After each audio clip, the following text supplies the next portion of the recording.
All right, so now that we have addition and subtraction all defined, now it's basically time to turn to multiplication.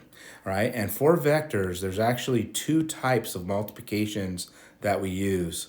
One is called the cross product, and the other is called the dot product.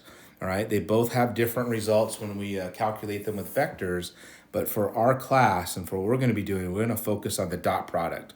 The cross product you'll probably see in a science class because that's definitely things like torque and how magnetic fields interact with each other. You're definitely using a cross product. But for now, we'll just simply do the dot product and take a look at that. So by definition, right, let's give ourselves a couple of vectors here, right? So I got the vector u and I've got the vector v, right? The dot product is defined to be that, right? So you'll see a little dot between the two vectors, hence the name dot product. And what we're being asked to do when I dot these two vectors together, it's defined to be simply you're going to multiply the x coordinates together, you're going to multiply the y coordinates together, and you're basically going to add that result. And that's basically the definition.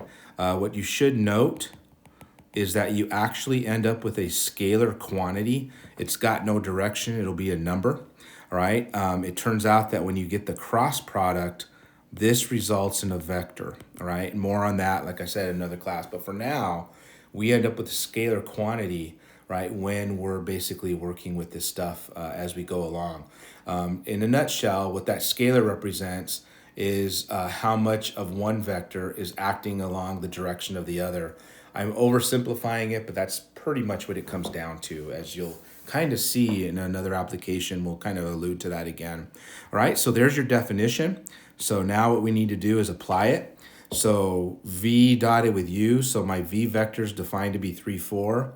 My u vector is defined to be -1, 2.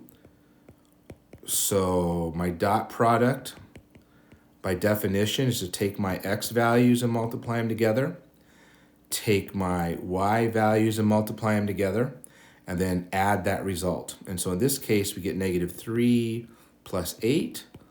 What we get is 5. All right, what happens if I reverse the order of multiplication?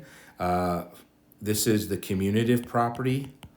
We know that this is true in numbers, right? When I say 7 times 5, that's the same thing as 5 times 7. So we know multiplication of numbers is commutative. So I guess in a way we're trying to see, is the dot product commutative? So in this case, I've got the vector u, 1, 2, and I'm dotting it with the vector v, 3, 4. And so we multiply our x coordinates together, we multiply our y coordinates together, and we add that up. So in this case, again, we end up with -3 and 8. We do end up with 5. So what we've kind of proven there is that the dot product is commutative. Order is not important. You can multiply one or the other. All right, what happens if I throw a scalar in there? All right, so 5v, if we go to what v is, that's the vector 15, 20. And I'm going to dot it with the vector u, which is -1, 2. So by definition, I got 15 times -1, right? We're going to multiply our x coordinates, and we're going to add that to the multiplication of our y coordinates. In this case, we get -15 plus 40, and what we get is 25. All right, one thing to note here is that if we would have, all right, we already know that the dot product of v times u is 5, right? That was our work here. And so notice basically if I took the scalar and multiplied it to that dot product, we do end up with 25 there. So said another way, right, we could have found the dot product and then multiplied the scalar later.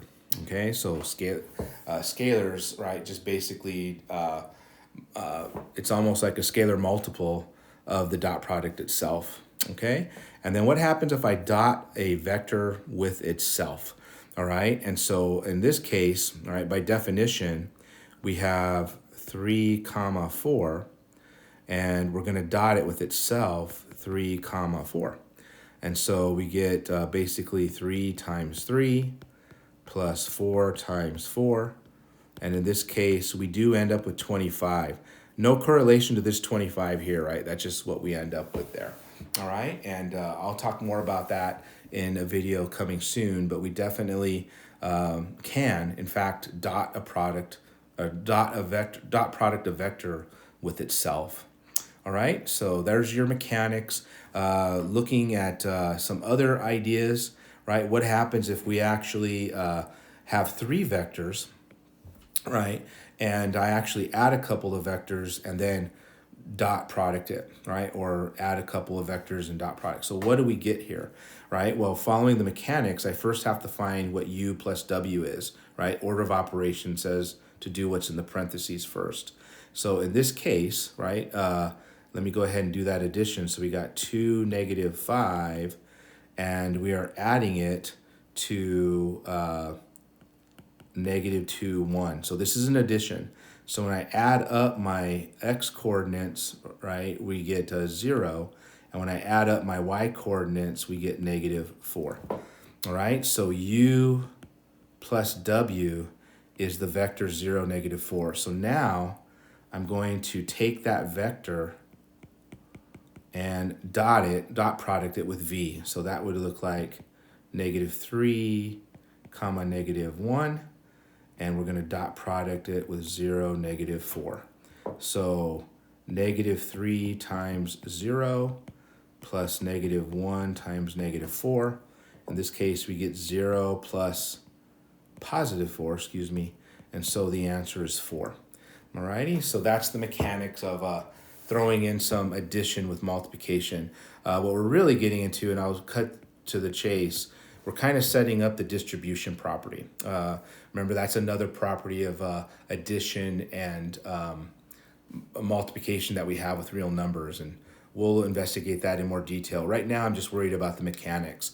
So over here, right, v plus u, so I'm going to have to take the vector v, negative 3, negative 1, and add that to the vector u, which is 2, negative 5.